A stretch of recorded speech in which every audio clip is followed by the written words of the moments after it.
Hello everyone, and welcome. And thank you for coming. My name is Dave Moriarty. I'd like to introduce myself here, give you a little background.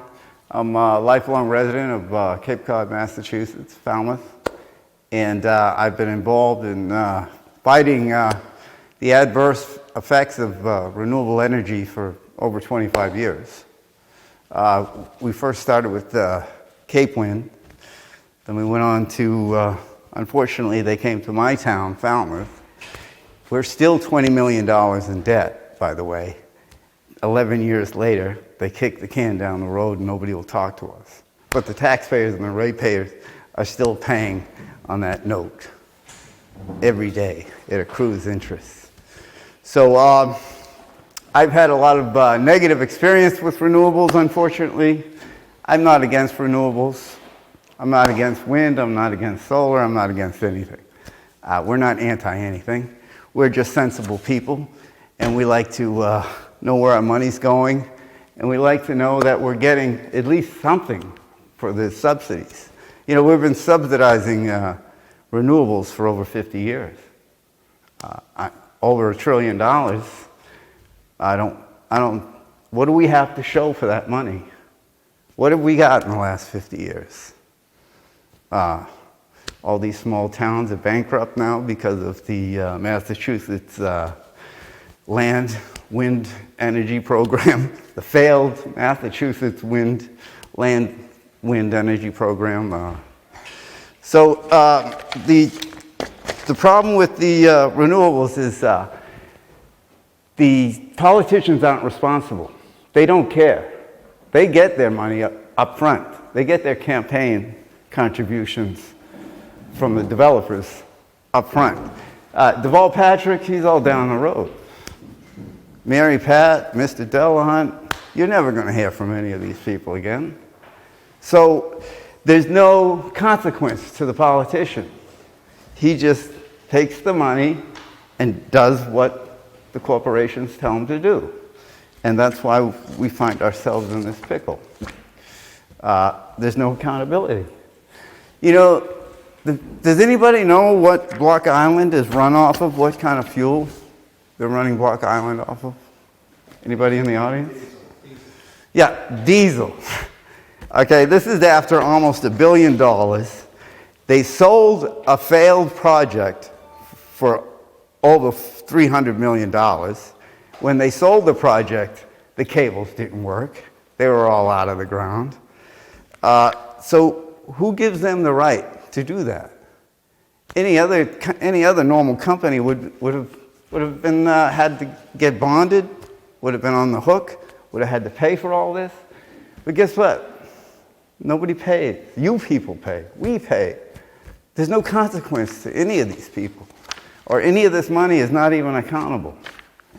I'm tired of, I don't know about you folks, but I'm just tired of getting ripped off by the state, by the federal government, and by these phony LLCs that come to town. We've been taking a beating for the last 25 years. Block Island is a failure, folks. Total failure. Falmouth, Massachusetts, it's a total failure. Who's sick? It's a total failure. Their track record is very dismal. It's, if they were a private company, they would have been bankrupt. But they're not. They're politicians, they're state agencies, they're LLCs, and they all have access to our money. And they're taking it. And they're not being very responsible with it. So I hope what comes out of today is that the general public will finally catch on to the wind scam, because that's what it is. It's a scam. If Bernie Madoff was selling wind turbines, folks, he'd still be out of jail. He would not be in jail, okay? That's how fraudulent this wind program has become. It's hedge funds, it's bankers, Shell Oil Company. You know, Shell Oil Company, they're the same company that gave, unfortunately, Hitler all of the gasoline and oil he needed for free to take over the Netherlands. It's the same company, it's the same people. They're putting stakes right outside of Cape Cod, Massachusetts, the United States of America. And I think that's very dangerous. This is a multinational corporation who has no allegiance to anyone except the bankers and money. So without any further ado, I would like to introduce our guest speaker tonight. He's made quite a name for himself. He's one of the leading experts on energy, nuclear energy in the country at the moment. And with any further ado, I'd like to introduce our guest speaker tonight, Michael. Would you care to come up and...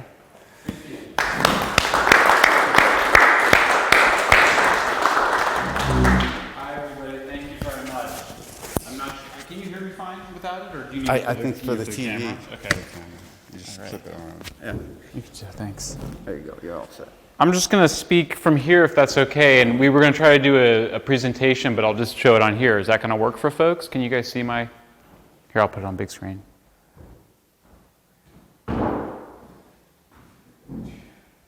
Can people see that? Okay. Is that okay? Are you okay? Okay. I could go back like that. Is that okay? Cool. So thank you very much. It's a pleasure to be here. This is our fourth time on the Vineyard. I live in Berkeley, California, and I love this place. We love California, but we love coming out here for all the reasons that people love the Vineyard. And I was an advocate for renewables for many years. I helped persuade the Obama administration to do a big investment in renewables between 2009 and 2010. I advocated for Cape Wind, which was a project that they fought to build a big wind farm off of the coast of Cape Cod for 10 years. And I argued for that. And then around 2010, I started realizing there was a lot of other conservationists who were fighting industrial wind and solar projects, including in California where I live, including the deserts. So I started to take a look at what was the impact of industrial renewable energy projects and became concerned about the land use impacts. And I started to learn a lot more about energy and about the physics of energy and why it was that renewables required so much land and area to produce electricity. So around the same period, I took a second look at nuclear power, which is the technology I'm best known for having investigated, having changed my mind on. And last year I came out with a book called Apocalypse Never, which was a bestseller. And so what I was going to do is just give you guys a big picture of my views of how I think about energy and the environment as somebody that's been working on it for about 20 years and have changed my mind significantly over the last 10 years. And then afterwards, I thought we could just have a conversation about the issues that I raise. How does that sound? Good. Because these issues are all interconnected because it's environmental questions. So let's just start with some of the big picture stuff. The planet is warming. Many people believe that climate change will be catastrophic. We know the sea levels are rising. You've seen these photos of polar bears starving, the impacts on polar bears, of the plastic waste in the oceans, the impact on sea turtles. And you've also heard that we can power the world entirely on renewables, 100% renewables, solar and wind alone with batteries, energy efficiency, that's going to do the trick. And many people believe we don't need nuclear power to provide our energy needs because we can just use renewables. That's not the whole story, and it's much more complicated than that, and I want to introduce some of the wrinkles in there. The first thing to know, and very few people know it, is that the United States has reduced its carbon emissions more than any other country in the world over the last 20 years. Our emissions are 22% lower than they were in the year 2005. Which is 5 percentage points more than President Obama promised to reduce them under cap and trade legislation that was introduced in Congress in 2009 and is also 5 percentage points lower than we agreed to lower them under Paris climate change agreements. So we now have reduced emissions more than any other country in the world, and that's mostly because we've moved from coal to natural gas, because natural gas became so much cheaper due to fracking, and also to some extent offshore oil drilling. And I should say that all of the sources for my data are at the lower right-hand corner of my slides, and all the slides you'll be able to find on our website. So there's no reason to take my word for any of it. You can find it later. The world is nearing peak emissions. Carbon emissions peaked in Europe, in Germany, France, and Britain in the mid-1970s, also in the transition from coal to natural gas and nuclear. I think we'll see emissions rise for another decade before they peak and start to go down. Plastic waste, we now know that 90% of the plastics that we think we're recycling do not get recycled and are often sent to poor countries where they don't have waste disposal systems. You can see poor countries in blue there are the ones where most of the plastic waste goes into the ocean. So it turns out that the problem was made worse in efforts to recycle. We should have been landfilling them or incinerating them, instead we sent them to poor countries where they ended up in the oceans. We know that plastic waste kills sea life, but other big factors behind sea life, ones that are familiar to people around here, which is just the impact of fishing and industrial activities, have had negative impacts on sea life. And plastics have actually had many beneficial impacts, including in replacing bioplastics. So the gentleman in the front here is wearing tortoiseshell glasses. They're made out of a fossil fuel byproduct from the petrochemical industry. And they replaced the original tortoiseshell, which was made out of sea turtles. It was misnamed tortoiseshell. But we know that, ivory that was used for piano keys and billiard balls, which was made out of elephants, is now made out of plastic. So plastics made out of petrochemical byproduct, a waste byproduct, actually ended up saving wildlife around the world. And many endangered species have actually been coming back for that reason, including the hawksbill sea turtle, which is the one that you saw with the plastic straw stuck up its nose in the famous viral video. And we've even seen a rebound of many of the whale species, including the humpbacks, and we thought at least the North Atlantic right whale, although the situation is more complicated. As for the polar bears, we actually don't know how many polar bears there are because they're so hard to count. So some people say their numbers are going down, some people say the numbers are going up. We just don't know because they're too impossible to count. And we certainly don't know we don't know if that polar bear was dying from climate change. And if we really want to save the polar bear, we need to do what we do with other endangered species, which is to not hunt them. We allow hunting of polar bears because it's a tradition among Inuits, but twice as many polar bears have been killed by hunters than exist. So if we want more polar bears, we should just stop hunting them. National Geographic actually had to apologize for this viral video, which was one of the videos that Greta Thunberg said led to her depression and environmental activism. We have made about less than 1% of species in the world extinct since the 1500s. There is no mass extinction. To have a mass extinction, you have to make over 75% of species on Earth extinct. Instead, 6% of species are critically endangered.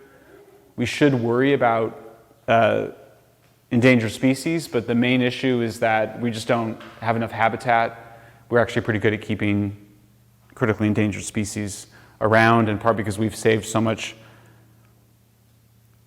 protected areas, 25 times more protected areas today than in 1962. In terms of climate, we don't see any increase in droughts, which is great news. We see a continued increase in crop yields. All of this may sound like climate denial or skepticism. It's not, and I've been an environmental activist for my entire life. This is my think tank in Berkeley, California.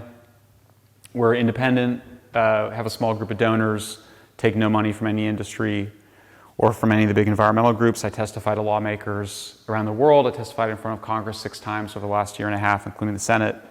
And all this, and like I said, you shouldn't take my word for any of it. It's all on the website, environmentalprogress.org.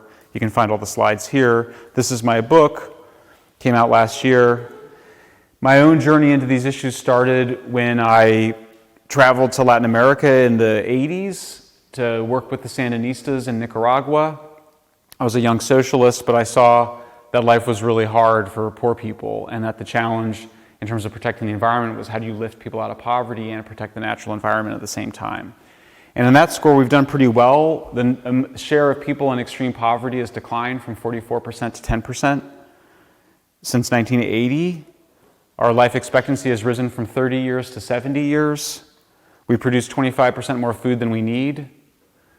Most of us struggle with having too much food.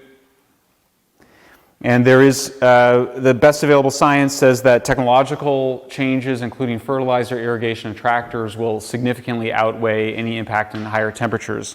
So the most important thing for poor countries is that they get access to modern agriculture. Energy consumption in terms of energy efficiency. Energy consumption remains tightly coupled to GDP. So you can see Germany up here, it's reduced its energy consumption per GDP a little bit, but certainly not down to India levels. So we still need high levels of energy consumption even after you industrialize. So energy efficiency is okay, but it's not the whole story. In terms of deaths from natural disasters, they've declined over 90% around the world over the last 100 years. Just better infrastructure, better planning, better weather systems. Sorry, this is deaths from natural disasters. What's that? These are actual numbers, so this is not factoring in the increase in population. So it's even more dramatic if you account for the increase in population. When there is floods, it's because of the failure of infrastructure. So as what we've seen in places like China or India, when they have floods, it's because they just didn't do better water management. We're not seeing any increase, thank goodness, in hurricanes damages over the last 100 years, nor in the frequency of hurricanes hitting land. And in terms of floods, you can see just the building on floodplains, because we build our cities often on rivers, and so it's been the expansion of cities that's been the big driver of flooding around the world. Can you do me a favor when you show these slides? Can you tell me the time scale that you're... Oh, sure. Sorry, that's 1950 to 2040. And this is both past and then today and then projections. Okay, so that's projection. Yeah. But mostly I'm just showing a picture of why it is that you see greater flooding. So what we see around the world, and I've been tweeting about this, we see more area being flooded, more people affected by flooding, deaths from floods going down, and the cost of floods going down. That may seem paradoxical, but it actually makes sense when you consider that there's just more people and more infrastructure in floodplains, but we're better at keeping people safe and reducing the cost of those floods. So you're talking about number of people affected? The number of people affected has gone up. What's that? You have a high population, you have 1,000 people affected. That's relatively less than if you had a smaller population and 1,000 people affected. Correct? I'm just trying to figure out how you're deriving your numbers, because you're very not specific. I'm trying to be as specific as I can. So what we see in Germany and China and around the world, more people are affected by flooding, fewer people are dying, a greater area is affected by flooding, but the costs of the flooding are lower. In those areas. So the cost Globally, of flooding in the United yeah. States per hurricane is it's not less than it used to be. And then in terms of hurricanes, From an absolute perspective. yeah, from an absolute perspective, the damage of hurricanes has gone up, but when it's normalized, which means accounting for greater wealth and harm's way, it's either been flat or gone down. Okay, that's what I'd like you to say, because there are a lot of caveats that go into the statements that you're making. Thank you for helping me be more precise. That's my job. So you can see the declining deaths from floods in Europe. Greater areas flooded, however, but less damage. So this is a way to look at the normalization issue. So the cost of the hurricane damage in Miami Beach has gone up, but that's because there's more wealth in harm's way in Miami. So that picture on the left has almost nothing. Right. There and Right. and the area would be impacted by rising of the tides from a hurricane or something. You got it. So the greater cost of hurricanes, the greater damage of hurricanes, is due to greater development. And so that's when you factor that in, that's called normalization. And that's standard, and that's done by IPCC and everybody. Sea level rise, it's maybe the global warming impact I'm least worried about, mostly because I've been to the Netherlands, and parts of the Netherlands are 7 meters below sea level. So Netherlands has done very well in adapting to life below sea level. And Bangladesh will do well as well. In fact, Bangladesh is working with the Netherlands on their own flood protection. The greater fires that we're seeing are mostly due to the fact that there's been so much fire suppression that there's been a buildup of woody debris in the forests, and so you get higher intensity fires in our forests. Is there also the idea that there's more of a significant drought that is occurring, which makes more of a timber base in the duck, and that in turn creates a more unstable environment? Definitely drought has been a factor in many of the fires, for sure. But when you interview the forest scientists, they really emphasize the buildup of woody debris in the forests. And so to give one dramatic example, when a high-intensity fire arrived in a well-managed forest in California last summer, the high-intensity fires are the fires we don't want. Healthy fires are the low-intensity fires that burn the woody debris on the forest floor. High-intensity fires which burn the crowns of the trees and can destroy the entire forest ecosystem, converting a montane forest or a sierra forest into shrubland, which most of us don't prefer. So, but when you have when the high-intensity fire arrived in a well-managed forest, the fire dropped to the forest floor, which is a great case because it shows that we're not doomed to losing all of our forests. We can better manage our forests. You're talking about the difference between crown fires and understory fires. Exactly. So we can manage forests so that when the high-intensity fires arrive in well-managed forests, they drop to the forest floor and become ground fires, exactly, or what we call low-intensity fires.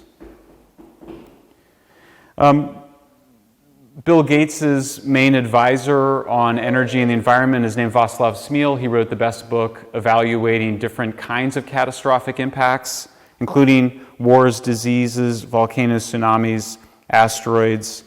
And he found that all of those are of greater probability and greater severity than climate change. It's not to say there's no risk, but when you're looking at catastrophic risks, he ranks these higher. And I found this to be the best overview of the problem. And we've seen it now. The whole globe can shut down for a year due to a pandemic. We're experiencing in rich countries the greening of our landscapes over the last 100 years because we're using less land to produce more food. And we've seen agriculture shift from places like New England to the Midwest, where the land is more productive. And that's allowed for the Maine woods, for example, to come back, and for Martha's Vineyard to come back and be the green place that it is as ranches shift to other more productive areas. Meat production, humans use about... That's actually not true. What's that? That's actually not true, Martha's Vineyard. Uh-huh. More agricultural land here now than there were 30 years ago. Okay. What about 100 years ago? My understanding is that it was heavy ranch lands 100 years ago. Sheep farms and the land before, which took all the trees out, and all the trees were cut.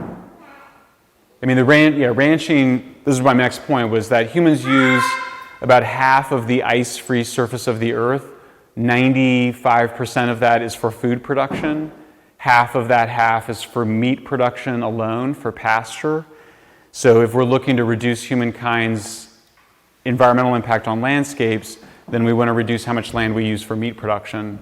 And we've been doing that. The peak meat production peaked 20 years ago, and the amount of land we use for meat production has declined about 80%, a surface area the size of Brazil since then. So if you care about saving endangered species habitat, this is all great news. The picture I want to paint is one of producing more food on less land. That's the main event when it comes to conserving landscapes.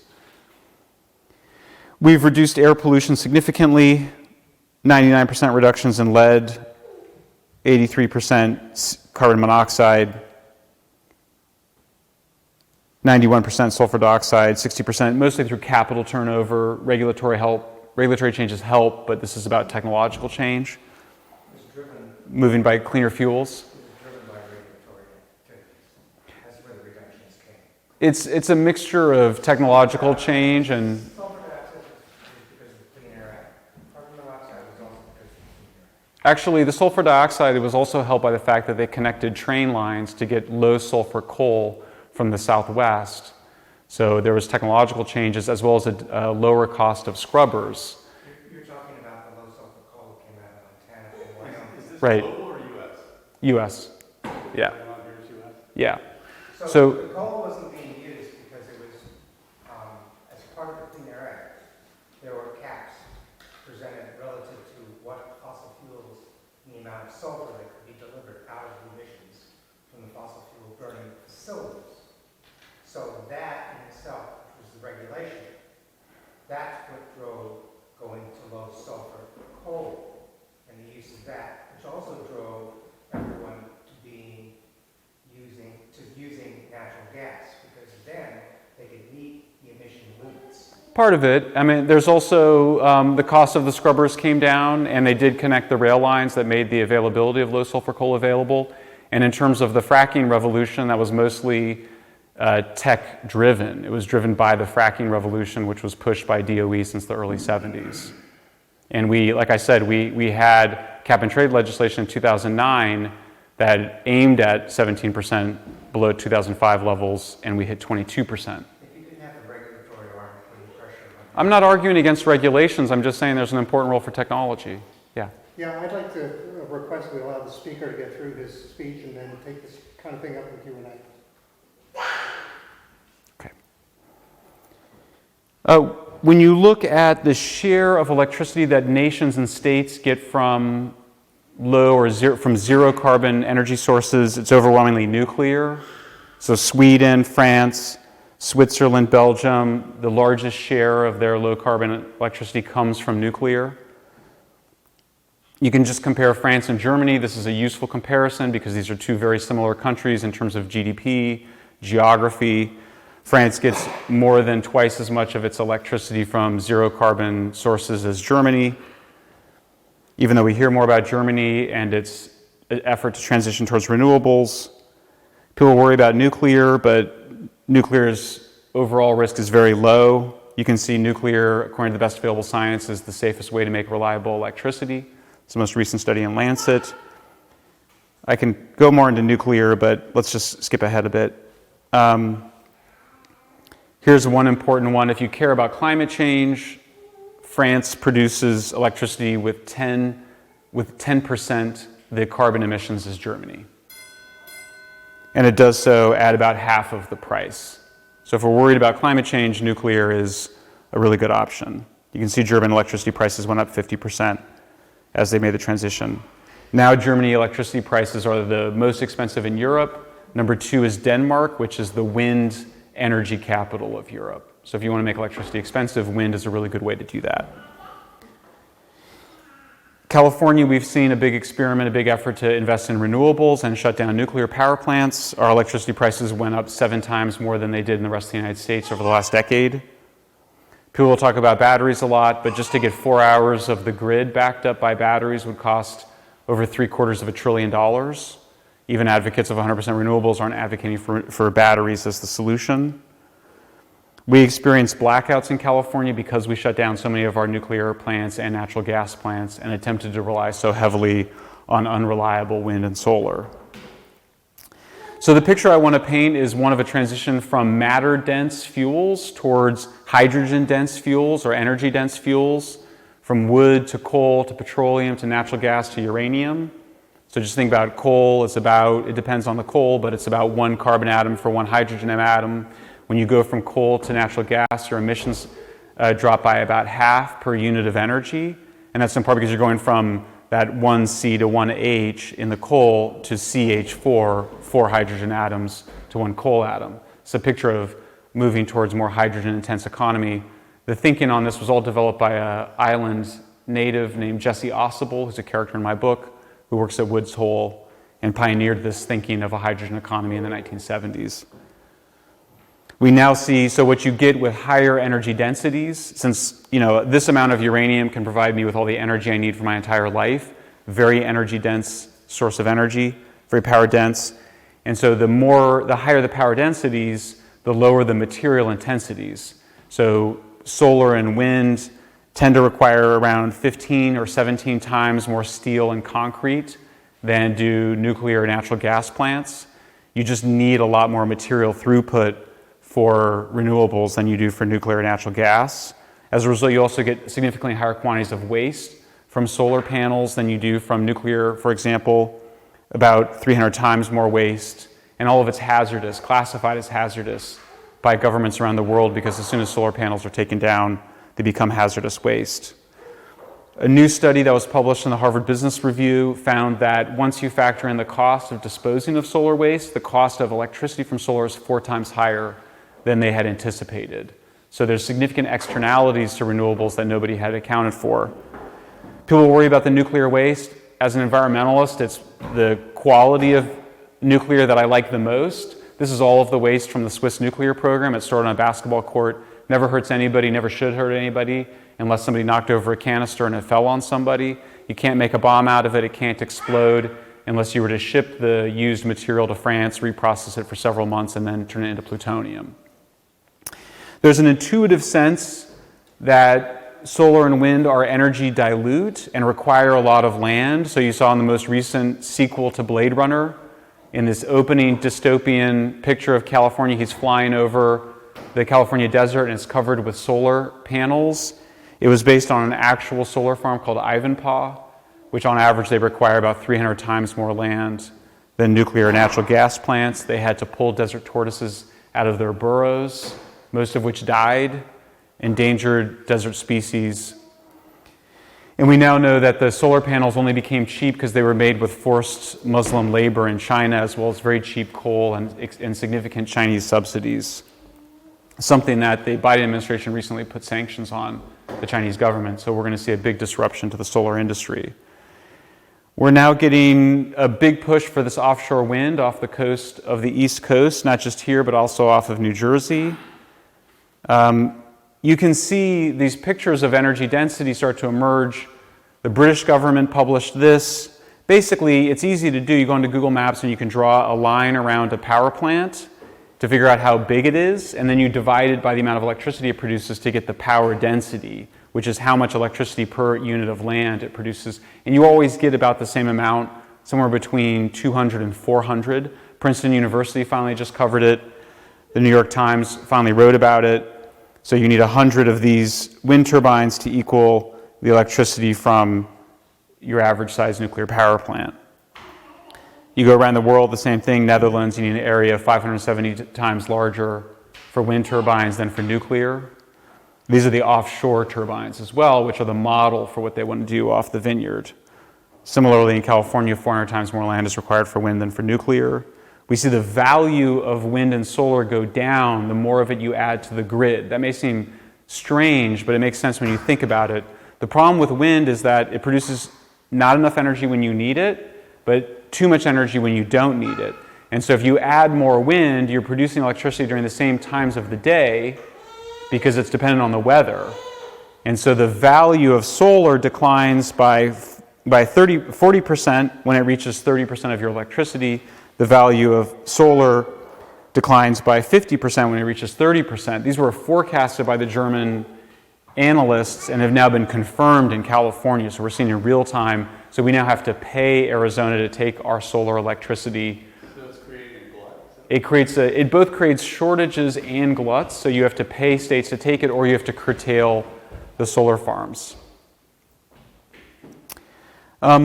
Recently, we now know, people think of wind turbines, they're as old technologies, which they are, obviously. Windmills have been around for hundreds of years, but the big offshore wind turbines are actually fairly new. We're still experiencing new technical problems with them. Ørsted, in particular, which is one of the big developers of wind for the East Coast, had underground cabling problems that they just discovered earlier this year, which has created significant new investment risk for Ørsted.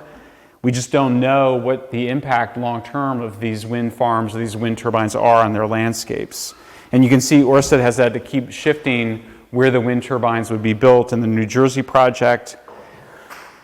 In Apocalypse Never, which came out in June 30th last year, we said that that no whale species is critically endangered. 10 days later, NOAA, the U.S. government agency that evaluates this, they changed the listing of North Atlantic right whale to critically endangered. So I showed you that earlier picture of endangered species. 6% are classified as critically endangered. The North Atlantic right whale is now on that category. We went and made the change to Apocalypse Never to update it. And this is important because there's only 400 North Atlantic, we estimate 400, they estimate 400 North Atlantic right whales left, only 100 breeding females. At that level, the species is in significant trouble. And you can see here the mortalities of the North Atlantic right whale have been rising since the 1970s. The big impacts are what you would imagine: boat strikes, getting tangled in fishing nets. Fishermen have obviously, been very concerned about this and have taken extraordinary efforts to avoid significant impacts. But if you were to then add yet another layer of impacts onto the species, it would put additional pressure on the fishermen and additional pressure on the species. And you can see here, there's a lot of cabling involved, a lot of wire work, additional boats that have to go out, and it's not like a one-time thing. When I was a renewables advocate, I always had this picture that you would install solar and wind turbines, and then they would kind of last forever. We know that solar panels get changed every 15 to 20 years.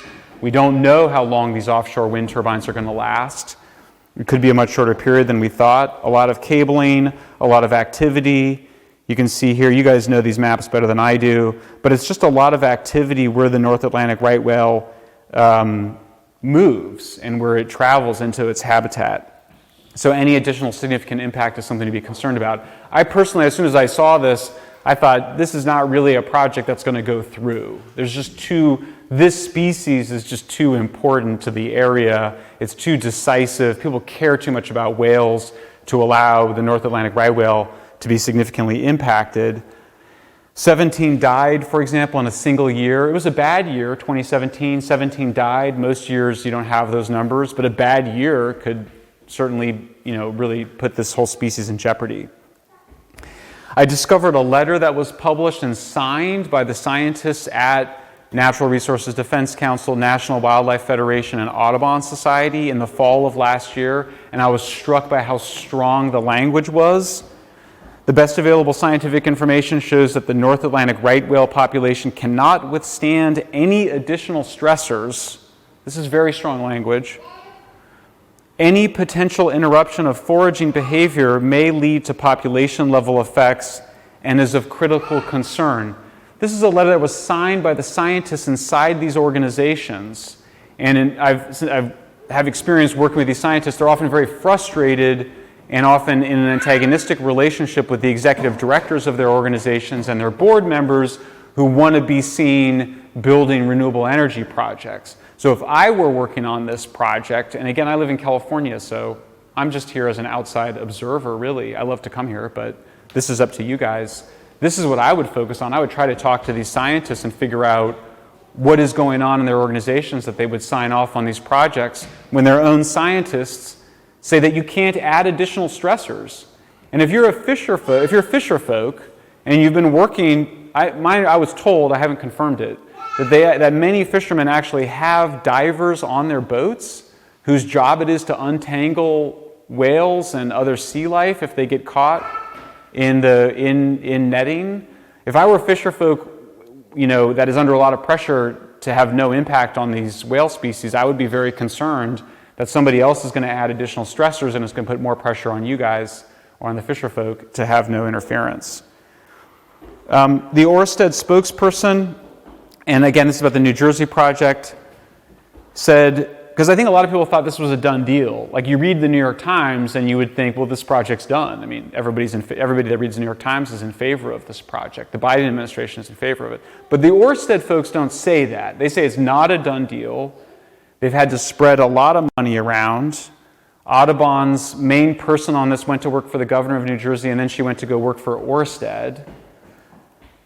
We have seen this trend where basically politicians get purchased by renewable energy companies. I think you mentioned this. It's now documented that politicians will be paid and hired by the banks pushing renewable energy. It's not a conspiracy. This is Bloomberg News. And so we've seen that Ørsted and the New Jersey utility directly funded Audubon, New Jersey as part of its efforts. So if I were looking at this project, I would be asking some serious questions of the people who support it, whether they've received any financial support to support these projects. I'm not saying they have, but Audubon has, so who else has? It seems like it should be publicly disclosed. I wondered, well, maybe the right wells don't come by Martha's Vineyard, but of course, I don't know. I mean, this is not my native habitat, but I just Googled, and the first thing that showed up was that they had a right whale mother and calf spotted in the spring. It's a year, south of the Vineyard is a year-round right whale critical habitat. It makes me very emotional to think about the idea that mothers and calves would be impacted by those activities. I'm literally just a couple slides and I'll shut up. Like I said, there's been a lot of funding by the wind energy industry of nonprofit environmental groups and others. They're clearly spreading money around. That would suggest that they've got something to be worried about. I think it's fair to ask groups that support this project whether they're accepting funding from the wind industry. What about bird life? It's very well documented. Around the world, we see that birds are killed by wind turbines. It's not just that there's no other energy source that reaches into the air sheds of birds, bats, and insects and kills them. It's only wind. There's no other technology. I mean, we have airplanes that have done this, but we don't, which fly much higher. But these are spinning blades, and there is no mitigation. There's public relations saying if you paint a blade, somehow there's no problem. But we know that when you take down the blades in insect-rich environments, which they have to do and clean them, they get so much covered with so much insect biomass. But around the world, and again, this doesn't really make the New York Times, which is a cheerleader for these projects, you just see bird strikes, bird killings. When they measured golden eagle deaths in California, they were 3 times higher than they anticipated.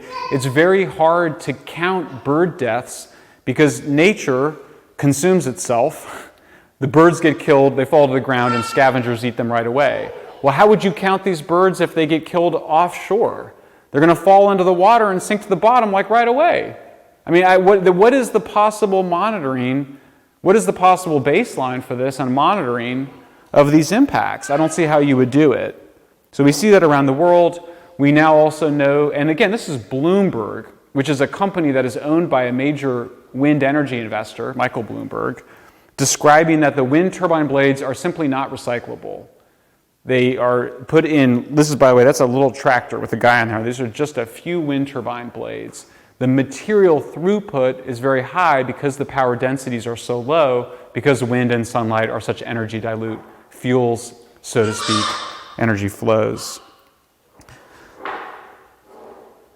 I don't want to say too much more because you guys, I want to get to the conversation. But basically, any way you look at it, this is a land-intensive activity. And as somebody that comes here and enjoys the seafood, you have a precious resource out there in the oceans. You've had a huge debates for decades about how to manage the sea life with the fishing folk community. Why would we add an additional stressor when you don't need it? The entire power output from the Vineyard Wind Project or the New Jersey Wind Project is the same amount of power output from a half a nuclear reactor. A half a reactor. Well, they just shut down 2 reactors in New York, and they want to shut down 2 more reactors in California. So what if we kept the reactors operating and didn't shut them down and didn't build the wind turbine? Or maybe we add another reactor. You can add basically infinite numbers of nuclear reactors because you've got these huge nuclear power plant sites that already exist, which were a huge pain in the ass to permit. Can you imagine in the NIMBYism against nuclear power plants in the 50s and 60s and 70s? They got these things built. You can add another reactor. So if you want to decarbonize the power grid, you can do it with nuclear. There's a sense in which, because you guys, the people that resist these projects, are often alone, you're often just in your communities, it's hard to see that actually there's a movement around the world fighting wind turbines. It's incredible. I mean, we've interviewed folks in Netherlands and Germany and Britain. It made a huge piece in the Wall Street Journal. It made the cover of Der Spiegel. these are not climate deniers or right-wingers or something. These are people that love birds. These are people that love their natural environments, and they've been fighting wind turbines so successfully in Germany that they've functionally halted the expansion of wind energy in Germany. And it's not just the wind turbines, it's also the transmission lines. So I would just, as a friend of the Vineyard, as an environmentalist that cares about this place, I just would have questions for Ørsted or for any other wind energy developer, which is, what's the plan for monitoring and mitigation if you discover significant environmental impacts? What donations are being made to environmental NGOs? Who's getting the money, including for the politicians? Who's going to pay to decommission the wind turbines when they have to come down? Is that going to be on ratepayers, on taxpayers? Who's going to pay for that? Everyone says, what about nuclear? The cost of decommissioning nuclear power plants is in the cost of electricity from nuclear power plants. Most people don't know that. There's these huge decommissioning funds that have been built up over decades to pay to decommission nuclear power plants. They don't need to be decommissioned. They can operate functionally forever. You just maintain the equipment. You just replace the equipment. But does that exist for wind turbines? Are they going to have a decommissioning fund? What are you going to do if the cables fail, as they have apparently been doing in the offshore wind of Europe? What's going to happen if we discover that there's impacts on whales? Are we going to take down the wind turbines? Is that part of the plan? Because it's not exactly something that you can go in. You can't exactly. The idea was traditionally you'd go buy additional habitat. So that's how it's traditionally worked, is that if you were to kill some endangered species on your land, you would pay to save some other land. But what would you do for the North Atlantic right whale? What habitat would you buy with a species that's already on the brink? And what will protect consumers from the potentially escalating costs of this project? As I mentioned before, it's not just the cost of the project could go up, it's also that the project itself could increase the cost of electricity significantly. Thanks, guys. I have a question for you, Mike. Yeah. Do you have any experience with infrasound in the water, with communication with the mother and the calf of the right whale? That's a very interesting question. Yeah. They're very confused and beach themselves because they can't communicate with the infrasound.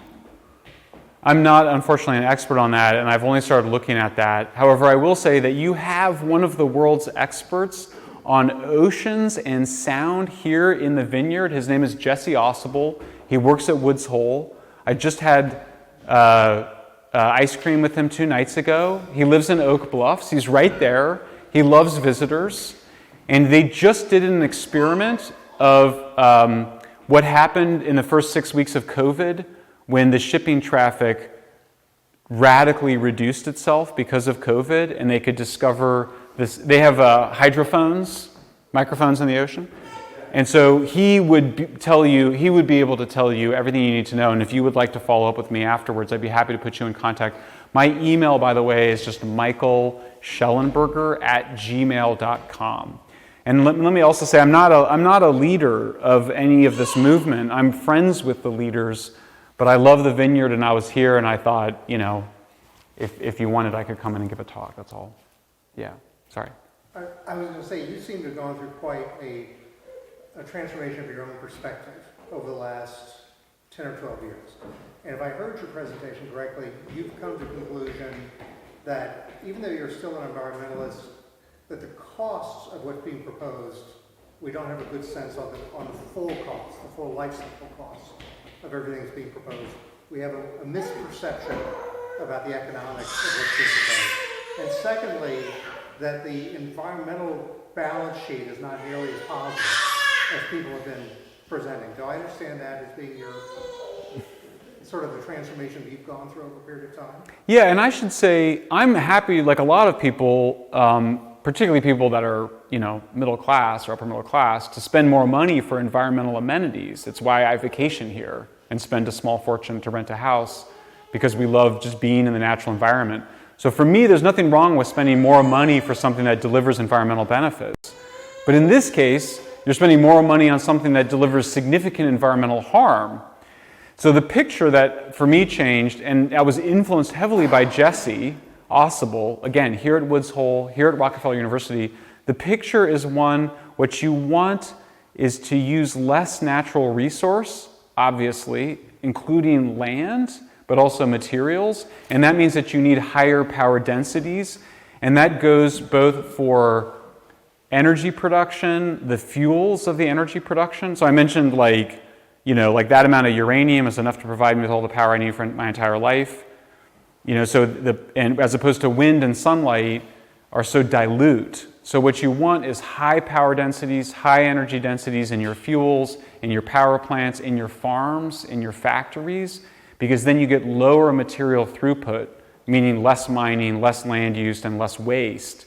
So what I described in Apocalypse Never was Jesse and his people basically described this picture in the 50s, 60s, and early 70s, and the anti-nuclear movement hated it, in part because they just were upset about the bomb, which we can talk about, but basically it became a kind of overhang of hatred of nuclear power, and they then argued for renewables, and they tapped into, like everybody loves sunlight, and we love wind, and so the idea was that we were going to harmonize with the natural world with renewables, but as you can see with this big wind project, there's nothing harmonic about it. It's very disruptive, it's very industrial. And so, yeah, that for me changed was that I'm a humanities and social science type. I wasn't super good at math or science, never claimed to be, but I can do arithmetic, and I can go on Google Maps and draw a line around a power plant and figure out how much land it uses.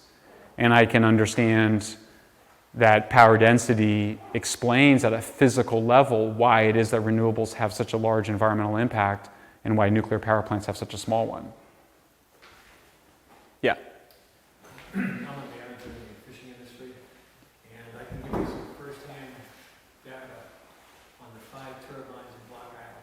One, you're correct, the price has gone up, and they're relying on diesel again. 2, the cable came up, and keeps coming up, and the ratepayers are now going to get hit with $30 million more to bury that cable. No guarantee it'll stay down. The negative effects, we can prove a couple to you right now, but there's no data by our government or any science agency to say yes or no to things going forward. That's the real issue. 1, invasive species move into an area where they do not belong. 2, silting takes place. We can prove that to you. It's happened in China, in Scotland, and England already. When they decommission, people in Rhode Island told me this about 8 years ago, before we even built these things. They slipped up one night and they said, we're just going to cut the top 35 feet off and walk away. That's their idea of decommissioning. So no one will ever be able to really fish there again. We can prove to you, because every fishing boat that goes out for groundfish or a certain species has a black box similar to an airplane. So they know exactly where that boat is at all times. So we can prove to you today that the lobsters that were in that one general area are now gone. And the fishermen are now fishing 9 to 13 miles further out to sea, because the species they used to fish for in that general area have moved on. Because once you have now black sea bass has moved in, it's more an aggressive fish. So it's like a predator. So it moves species away. So we have another issue coming at us when they do have this complete build-out. Ed here is a fisherman, so he knows firsthand what's going to happen. With squid, we have a lot of squid outside Martha's in Nantucket. And we do not know what's going to happen to the flow of the mops, they call it. You get down in New Jersey, they're going to put a wind farm right on top of historic squid and scallop grounds. Now we have asked if they could move it. They will not move it. Even if we get millions and millions of dollars out of that. We get boats from Maine to Florida that come there to fish for scallops. The fishing economy of Rhode Island is heavily dependent on squid, and a lot of it comes from there. And once again, they will not listen to us, and they put it right on top. And they say you can fish inside the array. You cannot do that. The American boats are bigger than the European boats. And if you look at the history of the Europeans, you'll see that they no longer really fish. You'll see they've really changed over there, such that they have promoted to the United States, and they have told us in meetings, watch yourself, you're going to get hit like you won't believe. They've done look what happened to us. So it's coming. But once again, the biggest wind farm in Europe is 54 square miles. The first one we're going to build is 1,250 square miles with no scientific data to go yes or no what's going to happen to the negative effects going forward. It's really bad. And it's fish. It's a food source. It's an energy source. And the amount of jobs they say they're going to put on there, yes, there's going to be a lot of jobs there. They're going to be European jobs, European boats, European flag. And what you don't know is the subsidies we have to support those wind farms right now is being backfilled to pay Denmark's retirement funds. That'll come out pretty soon. You're going to hear about it. But that's where it's going. All the profits is going the wrong way. It's just not a great deal for us. So all we ask for is to slow down. Please slow down. But no one wants to listen. Thank you for sharing that. I'd love to be in touch with you afterwards, and I can write I'm a journalist, so I'd love to write about. I'm going to write about it for Forbes. Yeah. So I'm a fisherman. My name's Edgartown. I'm the president of the Massachusetts Fisheries Partnership. And we're an umbrella organization of 17 fishing organizations, Commonwealth of Massachusetts. Anyway, I do fish and I fish in these waters, or I have. The past 3 years, what you have had is 300-foot vessels, corn-fed, going out to do survey work, which is high-intensity sound waves, because what they're going to be doing is taking these 1,000-foot structures and pile driving them in 300 to 400 feet into the seabed. So, before we even talk about that end of the construction, this is one of the worst years for fluke fishing in the state of Massachusetts, no matter what NOAA said was the level of stock. We have only caught in the summer quota period what we used to catch in 1 week. This is here in this town. This is here in Nantucket Sound, from Menamsha to Stage Harbor to Chatham. They've disappeared.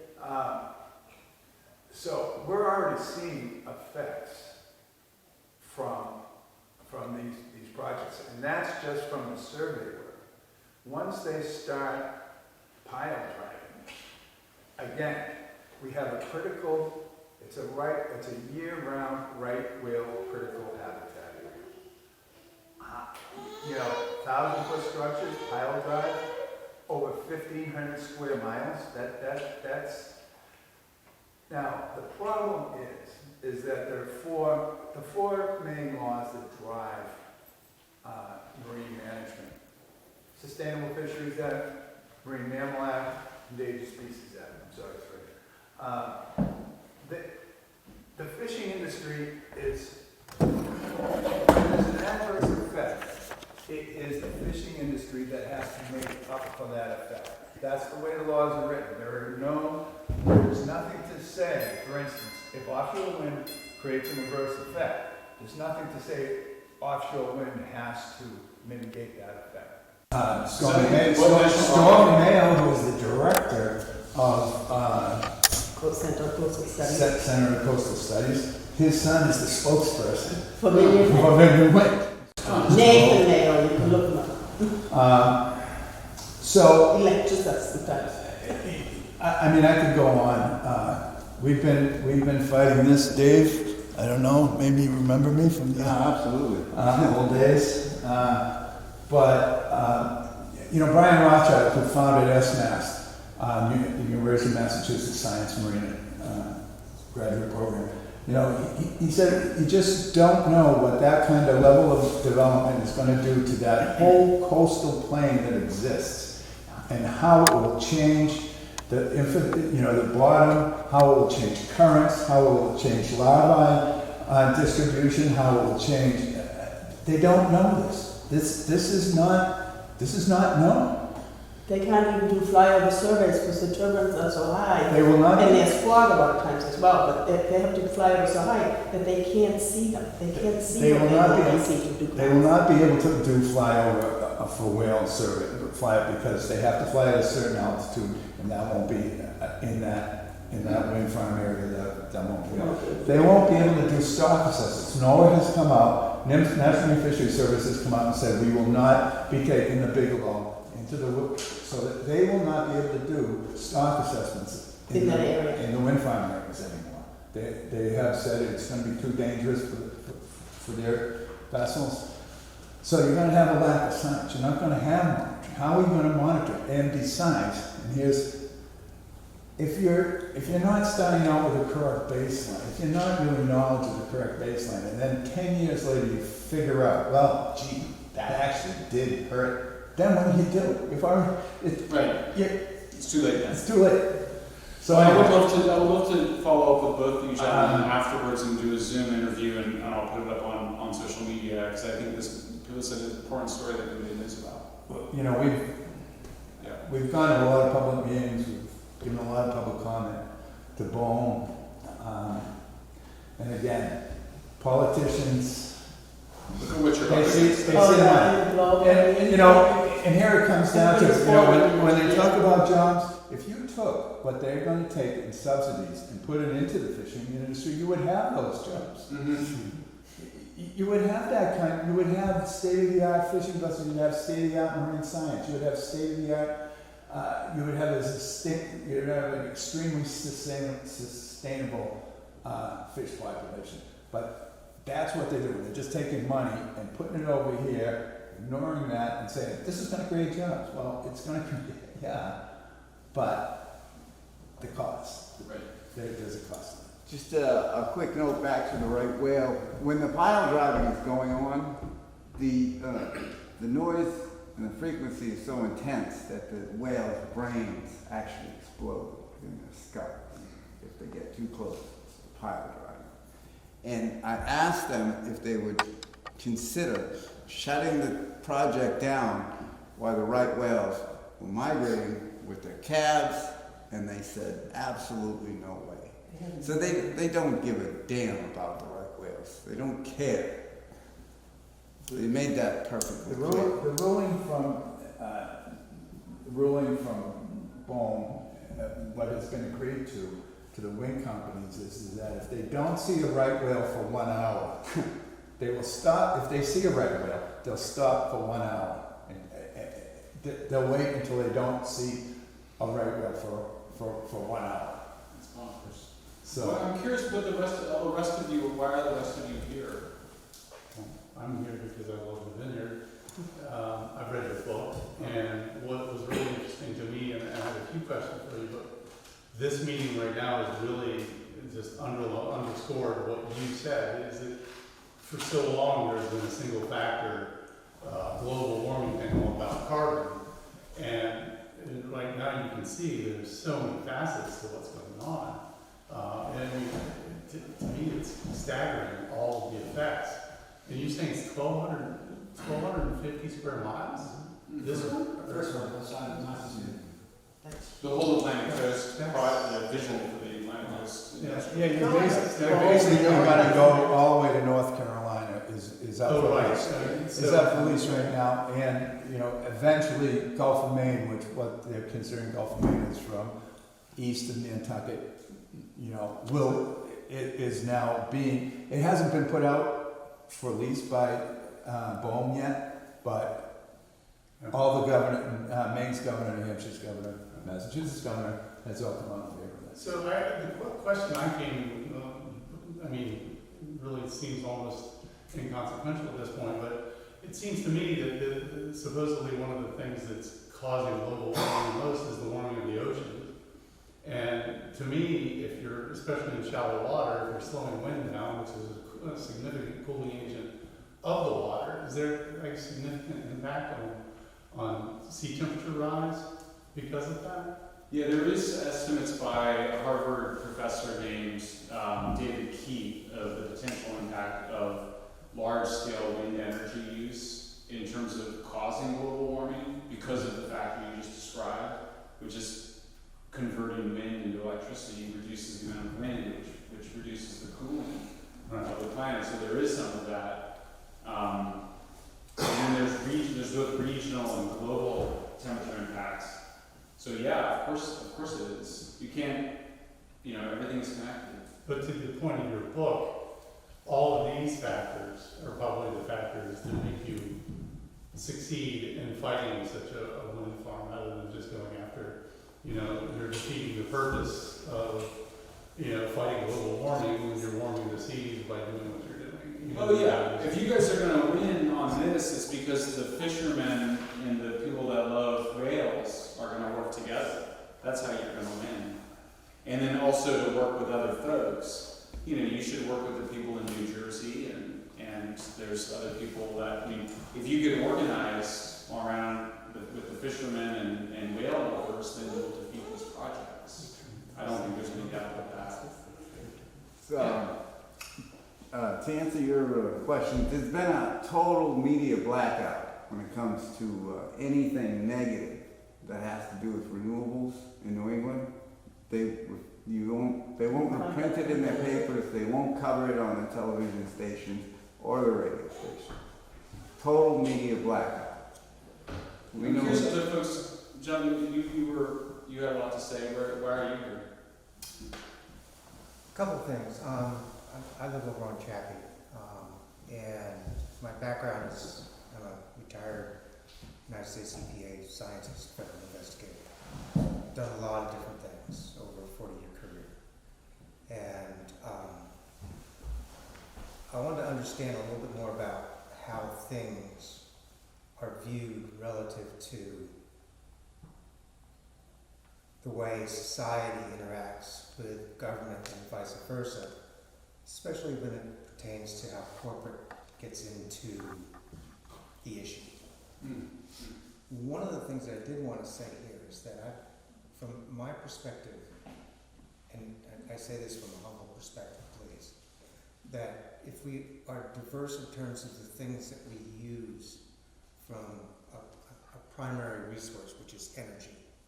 So if we don't rely on one thing, if we rely on a number of different things to produce that, then we get out of the quagmire of having either oil being the energy savior, or coal being the energy savior, or nuclear being the energy savior, or solar or wind being the energy savior.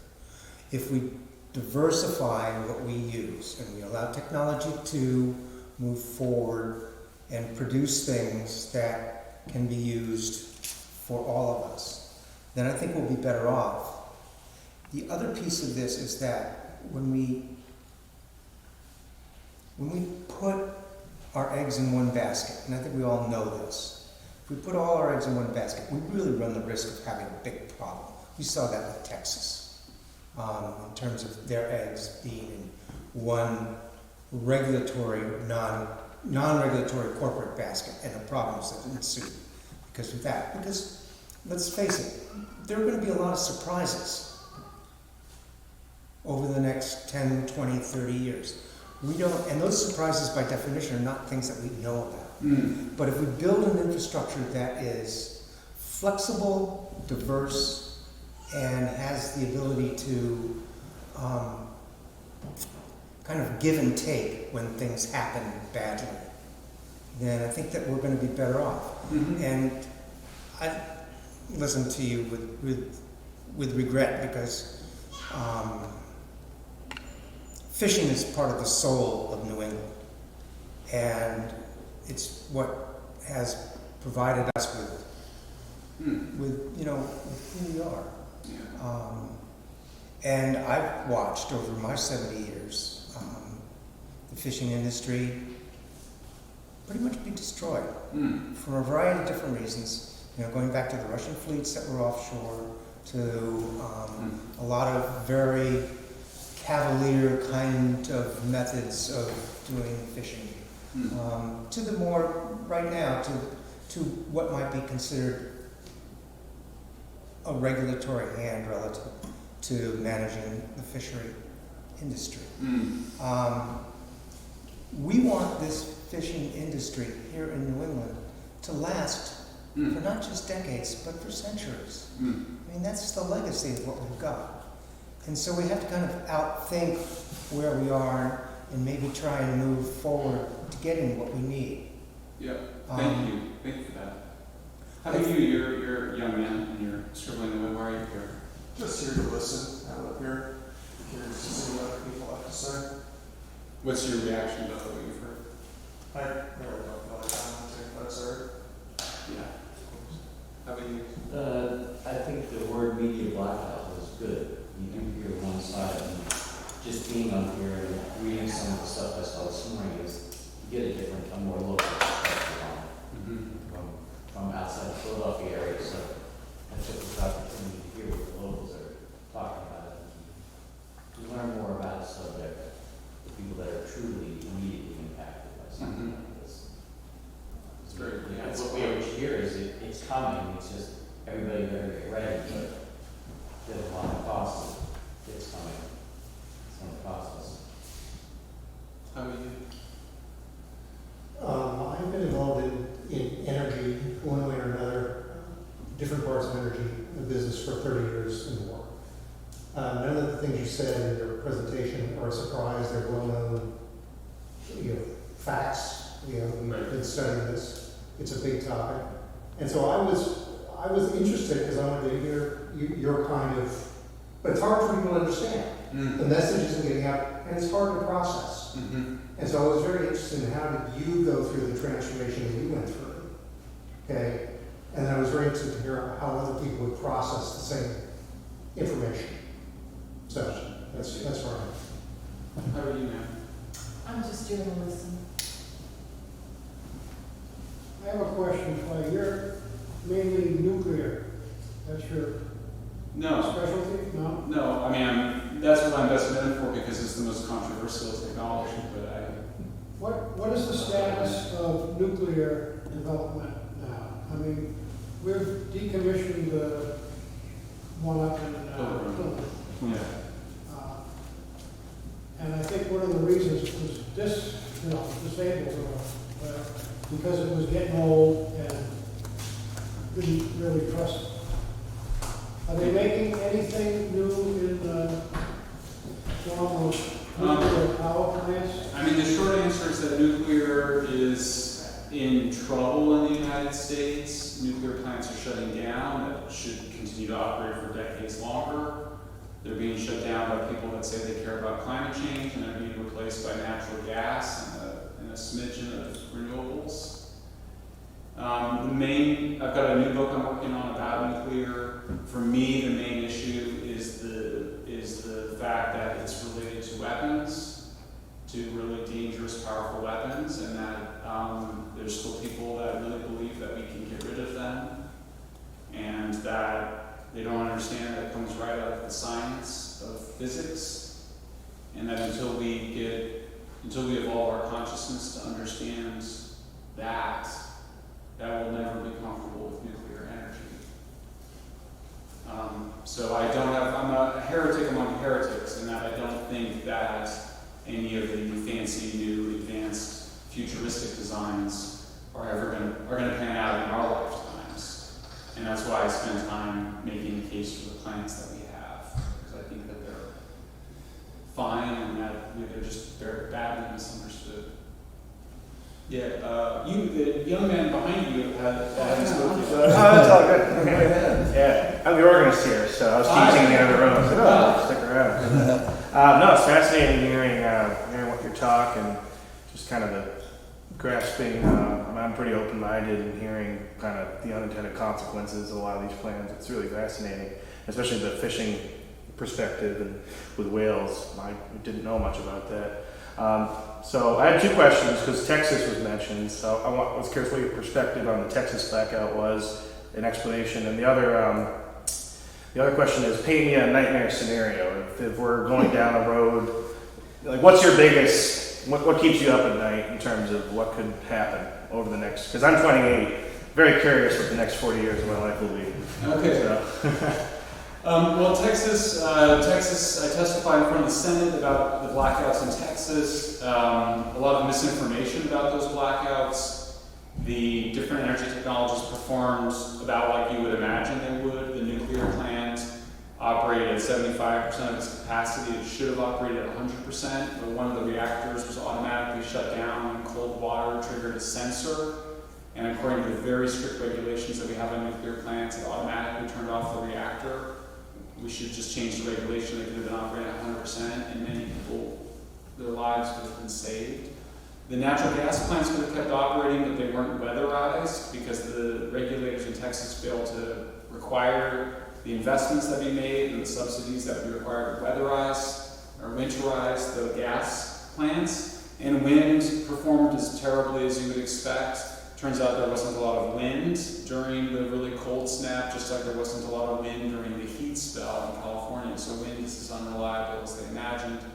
And the supposedly cheap cost of Texas electricity ended up being very expensive because of one catastrophe, one black swan event, one fat tail was enough to basically upend the entire Texas experiment, so now they have very expensive electricity. I am worried about the destruction of Western civilization. I'm worried about the attack on important institutions. I think civilization is precious. And I see the major institutions that we need for our civilization under attack. That starts with cheap and reliable electricity. Electricity grids are the basis for modern life. If you don't have cheap and reliable electricity, you don't have civilization. I'm worried about the ways in which politics has become a religion for a huge part of the country. I'm concerned about the ways in which people really hate each other and they wish badly for each other in the United States. Those are all very bad signs. I'm in California, we have a different set of problems than you have out here. We have a massive, the problem we have nationally is I think the biggest problem in America right now is that we're in the midst of a terrible drug addiction and overdose and poisoning epidemic. The number of people that died from drug overdoses and poisonings in the year 2000 was 17,000. Last year was 93,000. These are instantaneous deaths, unlike the 90,000 people that die of alcohol over a lifetime, where it contributes to death. These are deaths that occur instantly. It's deaths of despair. It shows the lack of both a social safety net and also, I think, a culture that has decided that we can't withstand any amount of pain, so we overprescribe pain medications. But I'm not going to leave it without. I'll say, on the plus side, I see an increasing desire for the Stoic, increasing demand for Stoic philosophy. I think Stoicism got a bad rap. People conflated it with machismo. And in fact, Stoicism is a beautiful philosophy. It says that we should look at adverse events in our lives as opportunities to become stronger and to grow. That which doesn't kill us, kills us, makes us stronger.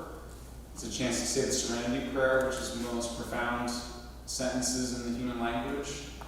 God grant me the serenity to accept things I cannot change, the courage to change things I can, and the wisdom to recognize the difference. It's the most important, one of the most important sentences in the American language. I have a lot of hope for grassroots advocacy by people that are really connected to their communities, as a chance to overcome what I see as a kind of zealotry at a national level around politics. And we're transcending a lot of the stuff that was a big deal in the 60s. Republicans are getting over their anti-gay bias. We're more accepting. I think I'm a Gen Xer, and we were very close to it. The Gen Xers thought that we transcended race obsession, and that's come back a lot, but I think that people are getting sick of it. And we're starting to see a backlash against it. So my new book, I have a book coming out in October called San Francisco, and it's about why our cities are in trouble and about the threats to civilization. But I see my own work as defending the institutions of civilization, which include psychiatric hospitals, they include electrical grids, they include cities, they include schools. And so for me, my work I view as defending these institutions and reminding ourselves that all of this incredible wealth and civilization depends on institutions and on certain core values, including working hard and dealing with adversity rather than imagining ourselves too vulnerable to it. You're another young man. Yep. Well, I'm a local musician. I'm a pastor up in Aquina. Oh. And he's my brother. And what am I doing here? Well, it's refreshing to hear an opinion given a platform here that normally isn't. So thank you for being here, and I hope you feel welcome. And I went to a climate cafe maybe 2 years ago that was quite different. It was in a local cafe on the main drag. There were a lot of people there. They brought some middle school students in to kind of testify for the windmill. So it was interesting to see the different nature of that presentation versus this dialogue. I appreciate you calling everyone out. You know, that's important to be able to speak with everyone and give everyone a chance to speak. So thank you for that too. I suppose I have 2 anecdotes I could share. You brought something up about how politics has become a religious phenomenon, and a fella, I wish he was still here, he brought up something really funny. He said, you know, that the laws were what changed the emissions output, and I just thought that was a funny presumption. It was a philosophical giveaway. He betrayed his philosophy, because we're in a house of, you know, a Jesus house, right? That whole story is about the failure of the law to motivate righteous behavior, right? It's only good in prescribing punishments against law breaking. So my question that kind of led to was, how would you go about encouraging innovation as opposed to, you know, cutting off bad behavior? Because obviously we want to cut off bad behavior. We want to curb things that are rough. But, you know, as a Vineyard fella, right, you know, walking into that climate change cafe, expecting a dialogue and actually hearing a pitch from Eversource that we're going to do this windmill thing, are you in or are you not? A or B, right? And by the way, like, you're all going to pay for it, whether you want to or not, if we get in, right? So what I'm always curious about is just how to open the table for innovation, right? Because, as John Lennon said, there's no problems, only solutions. That's what I'm looking for. Thank you, that's lovely. I'm trying to channel the spirit of New England and hearing from everybody, wanting to sit down and listen to the stories, and so I appreciate that. And that's the town hall spirit of it. So I should probably wrap it up though, because I've got a wife and my kids back waiting for me to make a steak for them. and but this has been lovely, and I would love to be in touch with the Fisher folk. If you would be in touch, my email is michaelshellenberger@gmail.com. You can also Google my name and be able to find my email and contact info. And I'd love to do a Zoom with you. And thank you, sir, for being such a welcome host to me. And I have felt very welcome on the Vineyard, and it's one of my favorite places in the world, and I hope I keep coming back. All right.